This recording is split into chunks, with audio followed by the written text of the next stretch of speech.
Okay, here we are, another installment of me playing every single Goblin variant and doing a 10-minute testing type video on it. Here is Horus Goblin, not to be confused with Horus Acid Golem Goblin. Here's the list. We've got 3 Imseti, 1 Happy, 2 King Sark, 3 Tour Guide, 3 Nib, 3 Droll, 3 Imperm, 2 Terratop, Tarkatarmborg, 3 Dug, 2 Clatter, 1 Boom, 1 Mean Merciless, Tracker Wielder Nyan Nyan, 3 Entrance, 1 Arrive, 1 Grand Bash, I should say, 3 Triple Tactics Talent, 3 Emergency Teleport, 3 Dimensional Fissure in the main, and 1 Full Armored XC.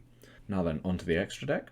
We've got 2 Gabonga, 1 Torpedo, Fortress, and Dark Knight Lancer, 1 Ashura King, 1 Cicada King, 1 Bamboozling, a Downed Magician, which, it's just because this build has a lot of room in the extra deck. I wasn't really sure what to put.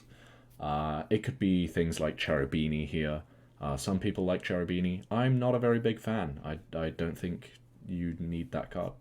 We've got Zeus, Typhon, and then for the rank 8s we've got Photon Lord, Zombie Vampire, and I've also included Hope Harbinger. Again, just because it's a card that can come up. And it's just like a nice option to have, pretty much. And then SP Little Knight, because good card. 3 Cosmic, 3 Ash, 3 Bell, 3 Veiler, 2 Thrust, and a Feather Duster. Usually this would be talents, but we've got talents in main. So let's hop into the games and show you what this deck does.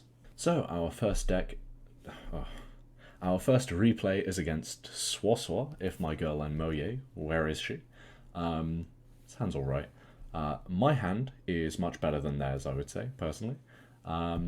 Yeah, let's see how this plays out. I believe I'm going first. Yeah, special Terratop. It gets impermed. Don't do this. Don't imperm Terratop. E-Tally for a Nyan Nyan, just because Nyan Nyan is the best E-Tally target in builds that don't play Punk. Make Gabonga, and now we get to play completely uninterrupted. We get to go Gabonga, add Bash, because we've already got the entrance. Entrance add Mean Merciless. Mean Merciless. Not using Mean Merciless here, actually, because we don't have a target for Clatter Engrave, and we'd like to maximize the value we get from that. So instead we use Nyan Nyan. Torpedo, draw a card, draw Terratop, not helpful. Fortress, summon, add Full Armored XC, make the 7 in the extra monster zone. Remember to do this, it's important. Then we use the spell to add back the Dug. We go normal Clatter to bring back Mean Merciless, to summon the Dug, and then we make Bamboozling Gossip Shadow and Cicada King. Something that is important to note is this is actually not what I should have done here. I was too focused on getting like maximum bodies on board because that's just how my brain works. I should not have actually gone for this here.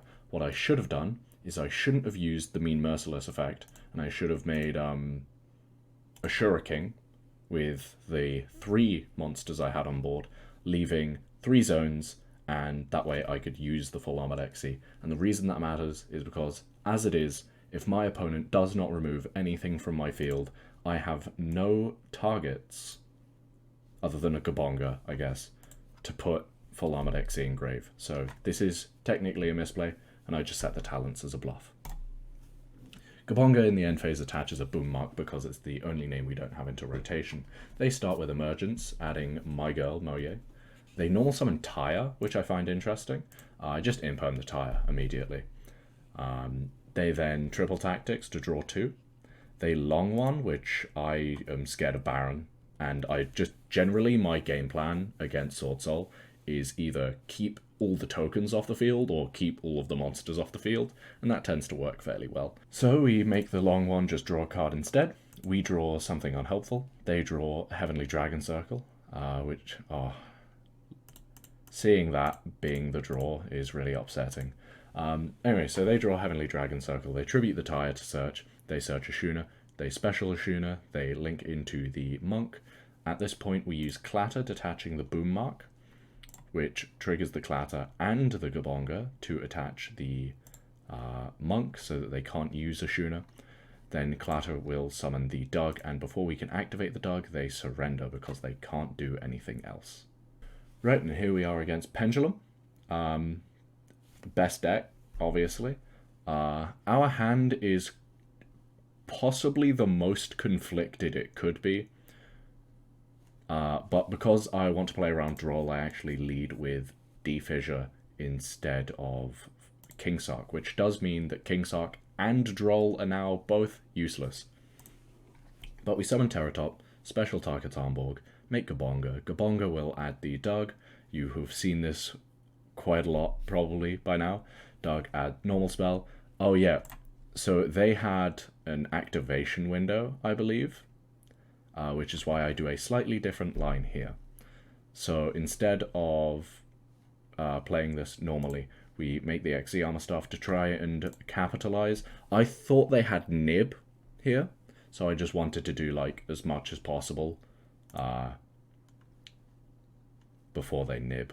Like, get as many things into rotation. So with Clatter, with the spell we add Clatter to summon Doug, we make Bamboozling. I shouldn't have activated Kingsark here, which was, you know, slightly wrong on my part, but oh well. They draw for turn. It is Sloth. Good card. They do, you know, mythical beast things. I don't know what Pendulum does. I just know that guy is scary. That's pretty much all. That's pretty much all I know.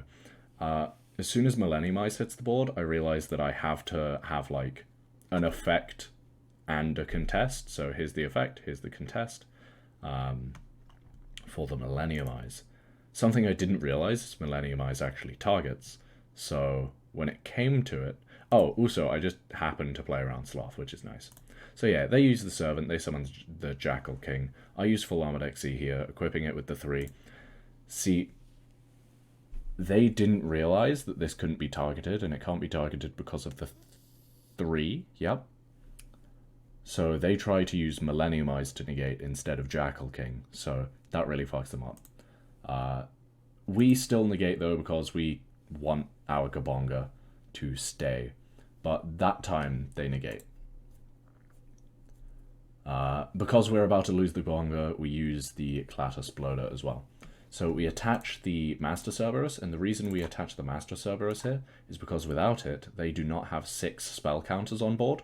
So I'm actually fairly happy with how I played this, other than the Die Fight Kingsark thing. And at this point, they realize they can't do anything, and they scoop. Right, on to the best of 3 versus meta. What else, Snake Eye? Well, this one's Snake Eye Fire King. Here's a very... brief glimpse. There you go. I'm not going any slower than that. Our hand is just about playable. Their hand is also just about playable, to be fair. It's very almost terrible. But, you know, 1 for 1. Good card. So they are going first. They 1 for 1 send the Garunic summon Ash. Ash add Poplar. Poplar effect. Chain Droll. So, you know, it helps. Ash, summon Oak, Oak, summon Ash, chain Poplar to place itself. Then Oak, send itself and Poplar to summon Flamberge, make IP. I just realized, couldn't they have made Linkaribo and got like 1 extra free body? Odd. Anyway, after they use Flamberge, I attempt to nib, but they have to cross out. This was devastating for me. I was very, very concerned. They Flamberge place IP. They make Raging Phoenix. Then they Zelantis. The reason they do this turn 1 is to play around Super Poly. I'm not playing Super Poly though, so it doesn't really matter. We top deck Grand Entrance. They immediately go for the IP. They also pop the Nyan Nyan, which is worrying. Like, I was really, really worried at this point. So they go chain 1 Ash, chain 2 Poplar. I didn't mean to use this spell here, but it ended up working out in my favor, because we get to triple tack, draw 2, and we draw something playable. We get to trigger the Nyan Nyan, we get to summon it, we make Gabonga, Gabonga to search, but the Imperm comes down. So we enter battle phase, and because of Prom, I guess they have no targets for the IP, which is so nice. People keep on doing that against me, so I punch into the IP, I make Downed, I make Zeus. I Zeus now, whether that's correct, I don't know. Honestly, I was really worried here I was worried like this entire game because I knew they had Ash OSS in hand. What I was considering doing here was Zeusing a second time and normal summoning Tarkatombo, because I didn't normal summon this turn, and making SP, but I decided to not. They top deck Ash for turn, so they OSS away the Flamberge to make Ponix. Ponix, and then Flamberge produces 2 bodies. I get a Droll here, which is quite nice, because it cuts them off of the rest of the Fire King staff, and it cuts them off of the Snake Eye Field spell as well. I was worried about the Apo, however, Nib makes it decrease, and I actually had a spectator here, and they were like, oh, you should have chained Zeus. But the reason I didn't chain Zeus is most Fire King Snake Eye decks that I have seen only play 1 Flamberge, so I was not too worried about them outing Zeus. And then they activated Snake Eye Ash, and I was like mortified, because if they did play a second Flamberge, I would have lost. But they just made Poplar, they made SP, I Zeused, they chained SP, so I maintained the Zeus, which I think did matter, because here I draw this.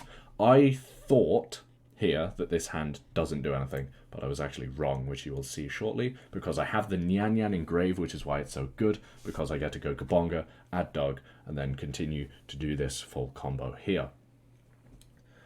Doug add spell add Clatter, because I thought I had Mean Merciless engrave already, but I didn't, so oops. But it actually ends up working quite well.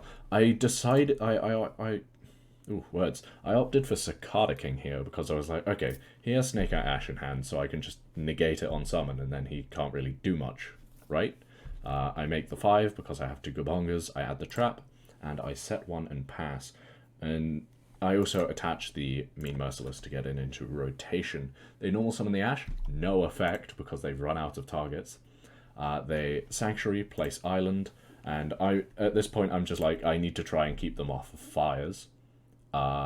Something I forgot about was that Promethean has to target a fire, so summoning it plays into it, which, again, I keep saying it, but I was worried, because they get to trigger the Raging Phoenix, and the Garunix here.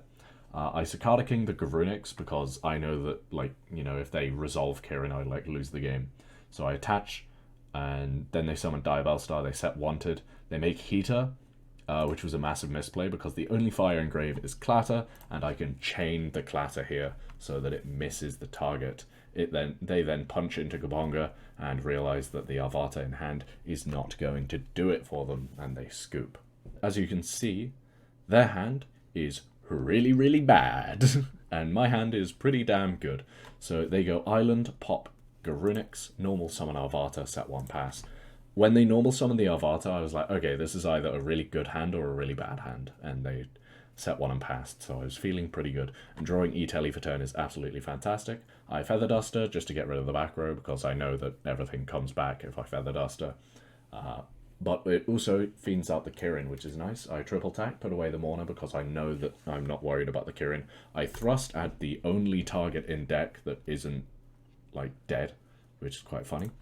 I add Tarkatombo Special it, and they then surrender because they know that I'm going to full combo them. So we're back, and I think that Horus Goblin is one of the best versions of the deck. If you want to play Goblin, this is probably how I recommend doing it. It's fairly beginner friendly. I think the non-engine that this deck gets to play is very, very good. Talents in main is just insane this format. Di-Fi is insane this format. Nib, all of it's insane. Nib, even turn 3, it's really good, because if you've got the Horus stuff set up, you just spit Horus cards back out every turn. So you can Nib whenever you want if you've got the Horus set up. The follow-up for this build in particular feels really, really nice. Anyway, that's it. Thank you for watching. And bye-bye.